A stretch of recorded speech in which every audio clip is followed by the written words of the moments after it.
Portal Luz Espírita apresenta Programa Evangelho no Lar Online. Nosso encontro familiar com Jesus. Uma produção Equipe Luz Espírita.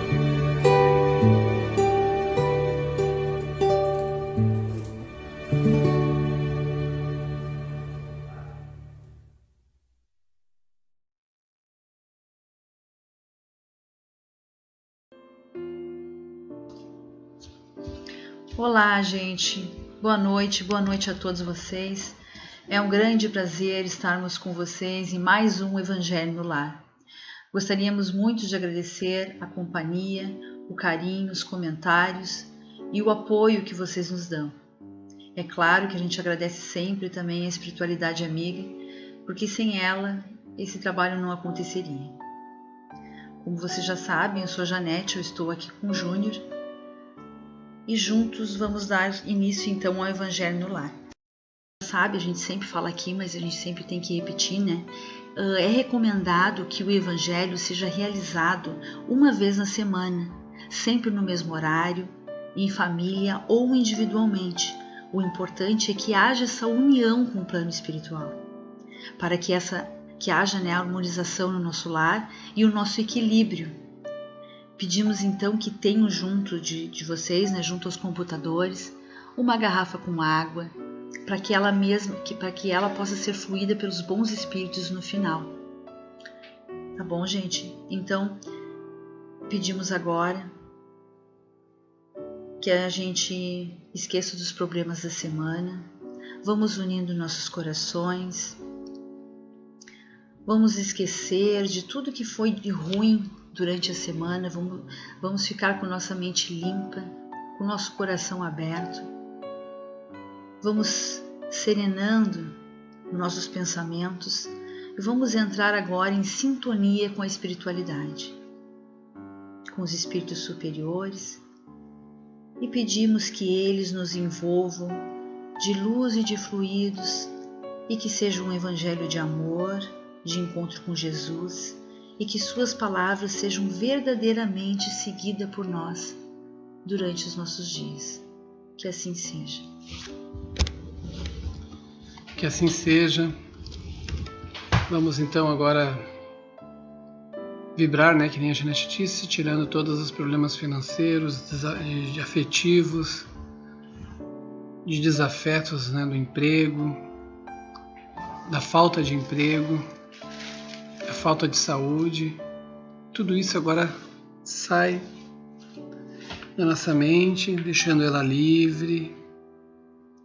Tem um termo budista, né, que fala que não devemos nos preocupar, porque ou tem solução ou não tem solução. Então fique tranquilo, porque o que está acontecendo já está acontecendo. Não adianta a gente se perturbar. Até porque nós temos que sempre manter a nossa mente serena. Tá? Com a nossa mente serena, a gente encara qualquer situação. Auxiliado, né, com o conhecimento, com o tempo, tudo isso vai resolvendo os nossos problemas da nossa vida. É claro que alguns deixam marcas profundas, e Deus sabe, a espiritualidade sabe, nos acompanha. Muitas vezes a gente perde para a vida muitas coisas, mas a vida continua, a vida espiritual segue infinitamente. E nós, nessas indas e vindas, temos a oportunidade sempre de poder agregar alguma coisa boa, corrigir outras erradas do passado. Que Deus nos perdoe por reclamar tanto, pela falta de esperança e pela falta de objetividade. Que possamos focar na nossa vida, no presente, não no futuro, da qual sabemos que Hoje vamos plantar aquilo que amanhã vamos colher. Então não adianta se preocupar com o futuro. A ideia é plantar boas sementes agora, para que possamos melhorar nosso futuro. Assim como não adianta reviver agora o passado, já passou.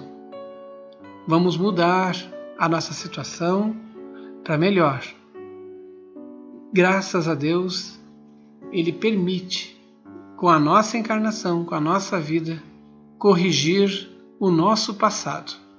Então não vamos nos prender ao passado, nos erros cometidos. Agora tudo coisa nova. Vamos mudar totalmente a nossa vida. E não vamos nos preocupar com aqueles que nos ferem. Vamos rezar para que eles recebam luz, porque são companheiros de jornada. E vamos agradecer a Deus a oportunidade da gente poder aprender com cada situação. Pedimos então a Deus Todo-Poderoso que Ele nos forneça serenidade para que a gente possa ter esperança e fortalecer a nossa fé. Que assim seja. Que assim seja. Vamos dar início à nossa leitura. O Evangelho segundo o Espiritismo de Allan Kardec, por Cláudio Damasceno Ferreira Júnior, é aquela nova edição. A gente vai dar continuidade então, vamos ler o item 4 e o item 5. Item 4, Missão dos Profetas. É comum atribuir-se aos profetas o dom de revelar o futuro, e por isso as palavras profecia e predição tornam-se sinônimos. No sentido do evangélico, a palavra profeta tem um significado mais amplo. Os profetas são seres enviados por Deus, com a missão de instruir os homens e de revelar a eles as verdades do mundo espiritual. Assim, um homem pode ser profeta sem fazer profecias, e essa era a ideia dos judeus no tempo de Jesus. Eis porque, quando Jesus foi levado à presença do sumo sacerdote Caifás, os escribas e os anciãos, que ali estavam reunidos, lhe cuspiram no rosto, lhe deram socos e bofetadas, dizendo: Cristo, profetiza e diz quem foi que lhe bateu. Entretanto, existiram profetas que preferiram o futuro por intuição ou por revelação de espíritos superiores, com a finalidade de prevenir os homens. Como suas previsões aconteceram, o dom de adivinhar o futuro foi considerado como sendo um dos atributos que os profetas precisavam possuir. Item 5. Prodígio dos falsos profetas. Jesus advertiu: surgirão falsos cristos e falsos profetas que farão grandes prodígios e coisas surpreendentes a ponto de enganar, se fosse possível, até mesmo os escolhidos. Essa advertência alerta para o verdadeiro sentido da palavra prodígio. Nos estudos do texto sagrado, os prodígios e os milagres são fenômenos excepcionais que se situam fora das leis da natureza. Sendo obra exclusiva do Criador, essas leis somente por Ele pode ser alterada, se assim Ele o quiser.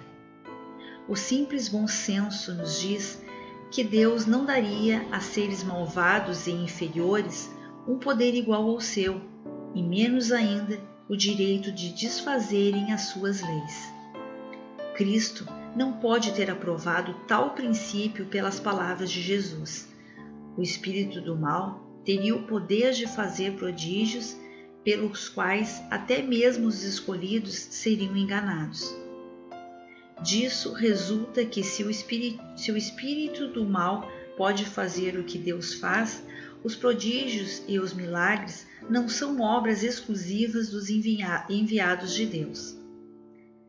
Assim, esses fenômenos nada provam, pois nada distingue os milagres que são feitos pelos santos dos milagres que são feitos pelos demônios. Portanto, é preciso procurar um sentido mais lógico para as advertências de Jesus. Aos olhos do povo menos esclarecido, todo fenômeno cuja causa é desconhecida passa a ser algo sobrenatural, maravilhoso e miraculoso. Uma vez conhecida a causa, o fenômeno, por mais extraordinário que possa parecer, nada mais é do que a aplicação de uma lei da natureza. Assim, os fatos sobrenaturais vão diminuindo à medida que o conhecimento das leis científicas se ampliam em todas as épocas.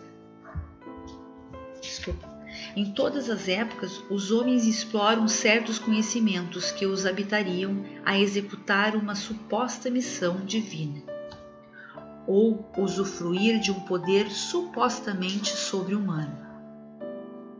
Faziam isso por ambição e pelo desejo de dominação. Esses são os falsos cristos e os falsos profetas. A propagação dos conhecimentos acabam por desacreditá-los. Eis porque o seu número diminui à medida que os homens se esclarecem. O fato de realizarem o que algumas pessoas consideram prodígios não é sinal de uma missão divina, visto que pode ser o resultado de conhecimentos que qualquer um pode adquirir ou de faculdades orgânicas especiais, que podem acompanhar tanto o mais digno quanto o mais indigno. O verdadeiro profeta se reconhece por características mais sérias e que são exclusivamente de ordem moral.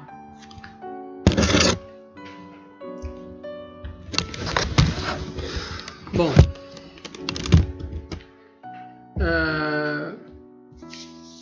nós, quando pensamos alguma coisa, não importa o que nós estejamos pensando, fatalmente vamos atrair pessoas que se relacionam com aquele nosso pensamento. Exemplo, eu quero montar uma padaria. Eu vou associar toda a minha vontade, todo o meu desejo, relacionar tudo que esteja com o envolvimento do meu desejo, né? Eu vou trabalhar ou contratar padeiros, eu vou pensar no quem vai atender os clientes, como vai atender para que eles se fixem, eu vou pesquisar todas as leis do comércio, todos os impostos, tudo que envolve e acarreta financeiramente. Quer dizer, eu vou me motivar e vou criar uma estrutura. Tudo isso começou com um pensamento, com a vontade. Muitas pessoas fazem isso de pronto, né? Já fico ali, vou fazer isso agora. Mas muitas pessoas, por necessidade, acabam fazendo isso muito lentamente, organizando seu pensamento, que eu quero dizer, né? Para alguma coisa, à base de pressão, à base de dor, né? Quando não suportam mais, elas começam a querer nascer de novo, surgir novamente, quer dizer, gerar novos pensamentos. E daí, um processo mais lento, mas ela começa a mudar. O que eu quero dizer é que muitas vezes a gente para no caminho da nossa vida por algum motivo. Lembram do que nós falamos no nosso evangelho passado? Árvores boas dão bons frutos, árvores más dão maus frutos. Nós somos as árvores. Ora, nós estamos com um estado de pronto para fazer as coisas, nós conseguimos fazer as coisas fáceis, aceitamos. Por quê? Porque nós estamos buscando conhecimento, acabamos enxergando de outra forma, e começamos a agregar as coisas que fazem jus ou simpatizam com nossos pensamentos, e a gente começa a montar uma equipe e botamos algo para funcionar. Mas muitas vezes nós não concordamos com alguma coisa, muitas vezes nós sofremos por algo, e muitas vezes por motivos variados nós paramos, estacionamos. Mas, como a vida segue, a gente começa a formular maus pensamentos. E daí a gente começa a gerar maus frutos. Até um rapaz citou nos comentários, que ele conheceu alguém que sempre prestou ajuda e de uma hora para outra mudou. Ele citou isso, dizendo que uma hora era bom fruto, outra hora mostrou-se mal. Na verdade, gente, aí nos inspira várias situações. Uma delas, as pessoas podem até nos ajudar, mas é naquele empurrão do carro, porque a máquina está no nosso controle, é nós temos que fazer a nossa vida tocar para frente. Vai ter muita gente sim que vão se aproximar e vão puxar a gente, vão dar uma força, e às vezes até os nossos inimigos podem estar nos ensinando muito mais que nossos amigos, que não querem dizer, pessoas que são parentes, às vezes não falam para nós as coisas que a gente deveria de ouvir, Às vezes por amor, os parentes vão lá e dizem, não, é assim, é assado. Agora já um inimigo, digamos assim, na força da palavra, vai nos dizer a verdade. Olha, tu é isso e isso, pelo menos para você parar e pensar. Você pode não concordar, mas deveria de parar e pensar. Porque com amor as pessoas não falam às vezes, elas abraçam, mas às vezes os inimigos nos mostram as nossas verdadeiras falhas, que nos ajudam a crescer, se a gente for humilde o suficiente para se analisar. Compete a nós também perdoar. Esses ensinamentos são de Jesus. No Novo Testamento, ele nos ensinou como lidar com as pessoas, principalmente os nossos inimigos, como lidar com eles, como lidar com a vida. Ele sempre, quando ia fazer algum milagre, ele perguntava para a pessoa antes se ela tinha fé que aquilo poderia acontecer. Olha só a receita. Quem são os demônios? Somos nós. Quando a gente tende a focar numa única coisa e de forma destrutiva, na forma de afetar outras pessoas, derrubar outras pessoas, nós nos começamos a modificar de uma maneira que nós nos tornamos muito maus. Os chamados demônios são pessoas que focaram numa vingança, que focaram numa paixão doentia, que não é amor, Porque queriam se apropriar de alguém, dizer, não, essa aqui é minha posse. Então essas pessoas acabam, quando desencarnando, se tornando pessoas muito más, que acabam obsidiando aqueles que encontram no caminho e às vezes até se anexando a outras pessoas que compartilham do mesmo pensamento. Daí vem o que a Janete sempre fala de afastar de nós os maus espíritos. Porque muitos espíritos se aproximam da gente porque a gente está com um pensamento não muito bom. E quando a gente está com isso, a gente atrai maus espíritos. Tá? Então, nós temos que afastar de nós esses maus pensamentos. Como é que a gente consegue isso? É só no trabalho, gente. Trabalho da prática do bem. É que a gente vai conseguir afastar os maus espíritos. A gente reza. Afaste de nós os maus espíritos. Mas nós temos que trabalhar no bem. Porque aí os espíritos, até como eu falei, aquele que se sintonia com a gente pela nossa raiva, ele vai nos influenciar. Ele pode não ser um obsessor direto, mas como ele te captou, porque o teu pensamento é ruim, ele vai se associar a ti e vai te dar maus instruções. Não é um aprendizado, gente. O aprendizado está na vida com os nossos atos. Não podemos responsabilizar espíritos obsessores por tudo que nós fazemos. Nós podemos pensar no que nós estamos fazendo. O que nós estamos pensando. Isso é sério. E só tem um jeito. Quando a coisa começar a ficar muito ruim, tem algo errado. Tá tudo dando errado, tem algo errado. Estou sendo obsediado. Pode ser assim. Então eu tenho que começar a trabalhar no bem. Para poder afastar e me manter no bem. E nunca deixar de orar e vigiar. Isso é fundamental. Para que a gente não seja iludido. Tá? Que a injustiça é falta de caridade. Nós vamos ter muitos casos de pessoas que são muito amadas por nós e se afastam da gente. Nós perdemos essas pessoas para a vida, como a Célia Diniz diz, né? Perder a pessoa para a vida dói mais do que perder a pessoa para a morte. Porque tu não consegue fazer teu filho, tua filha entender que as drogas são prejudiciais. E vocês veem ele se atirando no chão, entrando para o crime porque precisa adquirir mais drogas. Olha só toda a história, você está perdendo para a vida. E se você está com esse problema, reze. Os filhos, cada um de nós está sendo observado.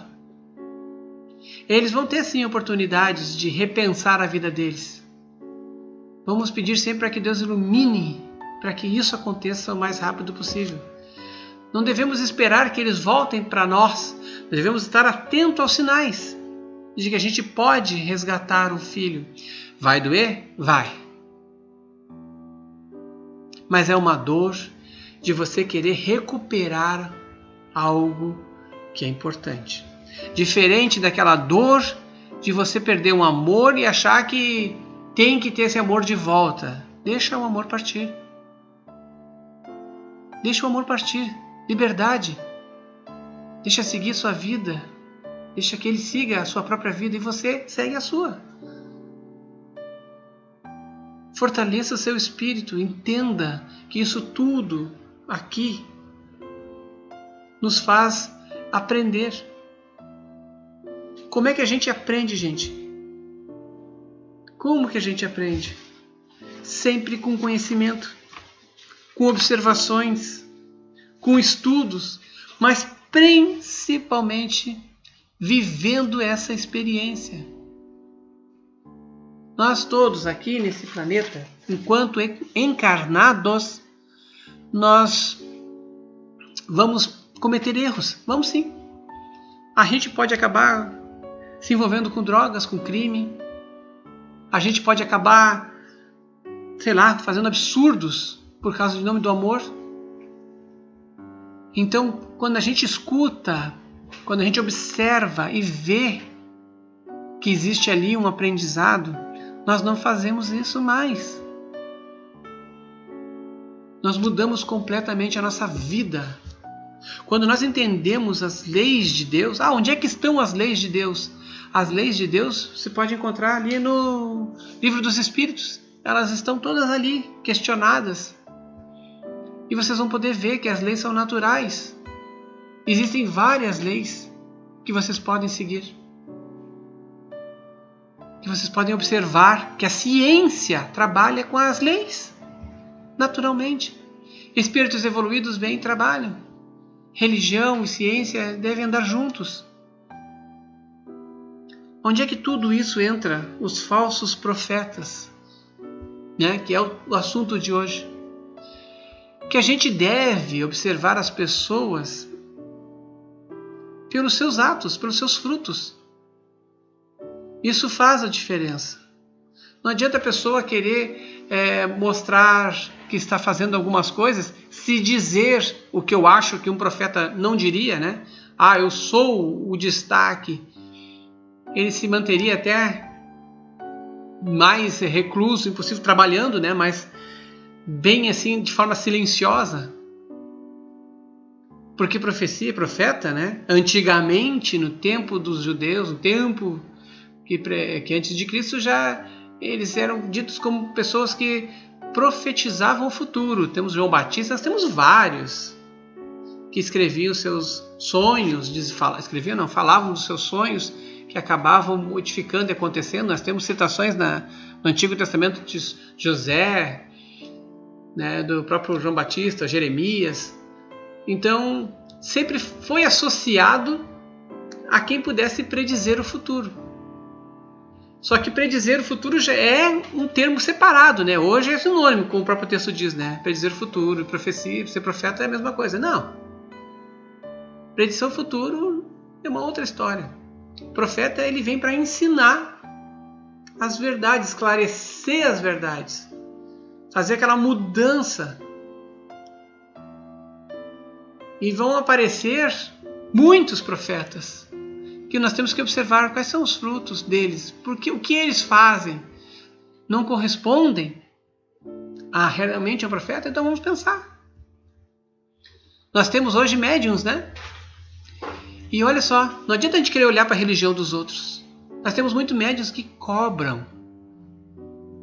Tem gente que cobra para ver futuro. É perda de tempo, gente. É perda de tempo. O futuro você faz. Acabamos de falar isso no início. O que você fizer hoje já vai mudar o teu futuro amanhã.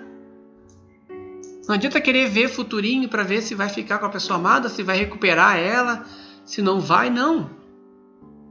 Isso nem é. Isso até é espíritos inferiores que estão lá atuando, porque espíritos bons se afastam por causa da ambição. Não existe isso. Com ambição não está associado, não envolve a parte financeira, ainda mais no plano espiritual. Não devem ser amados, idolatrados, separados. Nós vamos ver vários falsos cristos. Gente, olha, teve uma reportagem uma vez, acho que foi até do Globo Repórter, que mostrou quantos cristos existiam até ao mesmo tempo, aparecendo aí, se mostrando. Que é isso? Questionando, olha só quantas coisas na nossa vida tem que ser questionadas. Está na hora da gente começar a observar, está na hora da gente começar a buscar conhecimento, fortalecer as ideias, para não se deixar levar. Pensem nisso. Pensem de como é importante que a gente entenda que pelas atitudes e virtudes daqueles que se dizem profetas, pelos resultados, pela sua influência moral de suas obras, é que nós vamos identificá-los.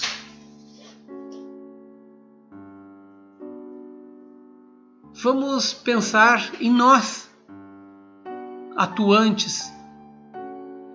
E nós, porque nós podemos estar falando coisas que podem prejudicar os outros, que podem afetar os seus futuros, que podem comprometer o seu envolvimento emocional. Vamos pensar se nós não estamos fazendo isso na vida dos outros, quando a gente fala. Vamos parar para pensar. Até a Janete comentou isso, né? Parar para pensar. Que muitas vezes a gente resolve as coisas, no impulso a gente vai, mas a gente pode, às vezes, desvirtuar, porque estamos impulsionados. Nós somos espíritos errantes. Espírito errante é aquele que, depois de desencarnado, ele ainda guarda encarnações e vai reencarnar. São errantes. Espíritos superiores estão definidos. Então, errantes, encarnados enquanto estamos aqui. Quando a gente vem a falecer, a gente desencarna e se torna errantes. Os errantes estão em todas as categorias de espíritos. Errantes são aqueles que precisam de reencarnação. E espíritos completamente superiores estão definidos. Então, nós devemos pensar que enquanto a gente vai nessa situação, né, nós vamos ver que existem espíritos que ainda, como eu falei no início, estão muito arraizados em sentimentos, em paixões doentias, que acabam se tornando espíritos inferiores, prejudicando outros por ambição, por poder. e acabam, quando se desencarnam, acabam se associando por vícios, né? Se associando a pessoas que às vezes têm um mau pensamento. Por isso que eu disse que muitas vezes a gente é afetado. Por isso que a gente tem que se livrar do mal, se livrar de espíritos inferiores.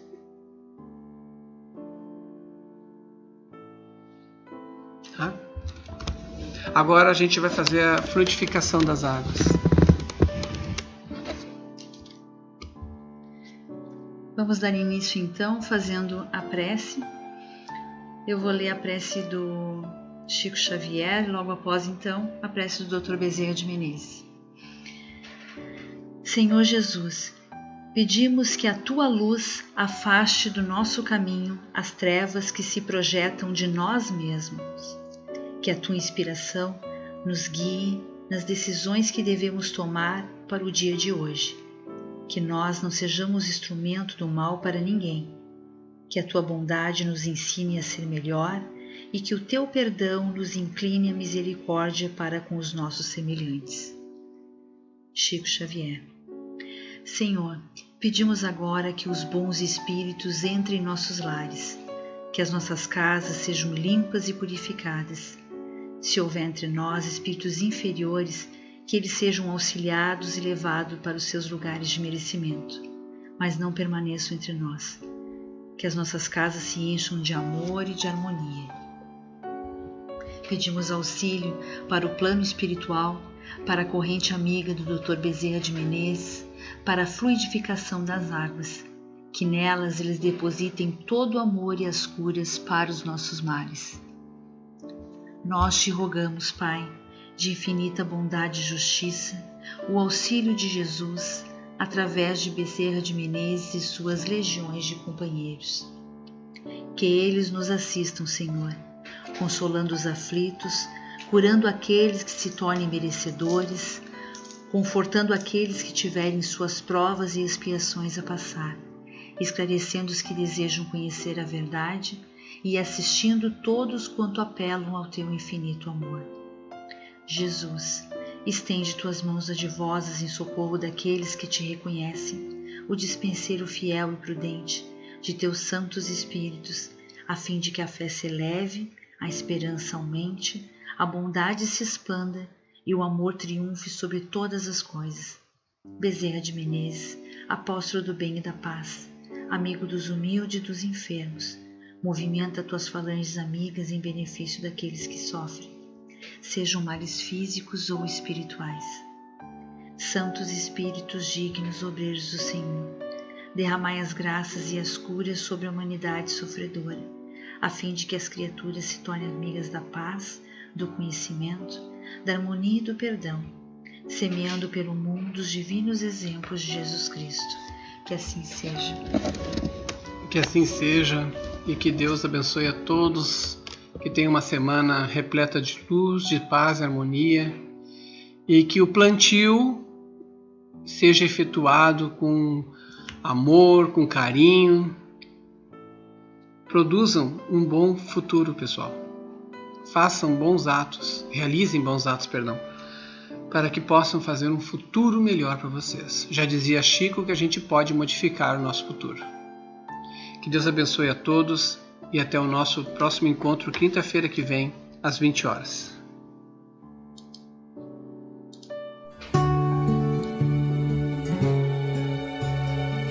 Luz Espírita apresentou Programa Evangelho no Lar Online. Nosso encontro familiar com Jesus. Uma produção Equipe Luz Espírita. www.luzespirita.org.br